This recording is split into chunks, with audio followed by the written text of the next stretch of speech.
ганц юм ойлгочихоор байгаль бол ерөөсө хэдэн сая жилээр одоо ч өмнө говьд чинь 70 сая жилийн өмнө үлэг гөрвлүүд амьдарч байсан л гэж шүү дээ. 70 сая жил энэ байгаль чинь баян хог хаягдaltaй баян өөрөө өөрийгөө цэвэрлж амьдарч байсан байгаа байхгүй. Одоо ингээл онгон тагшин говь нутаг биднэрт ирлээ л гэж байна. Яаж онгон тагшин болсон юм бэ гэхээр байгаль өөрөө өөрийгөө баян цэвэрлж байгаа учраас л онгон тагшнараа ирж байгаа байхгүй. Тэгэхээр байгалийн тэр өөрөө өөрийгөө цэвэрлдэг биологийн процессыг байгууламж болгочоор цэвэрлэх байгууламж болчихж байгаа. Септик танк болчихж байгаа. Одоо тэр нүхэн жорлонгоо тийм байгууламжл болох хэрэгтэй байхгүй.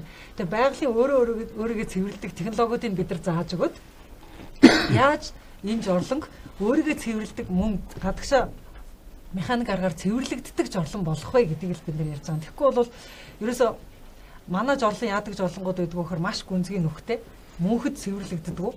Насны өвчин цуглуулдаг насны жорлон л байдаг байхгүй. Тэгэхээр бид нар насны өвчин цуглуулдаг насны жорлон байх хэрэггүй.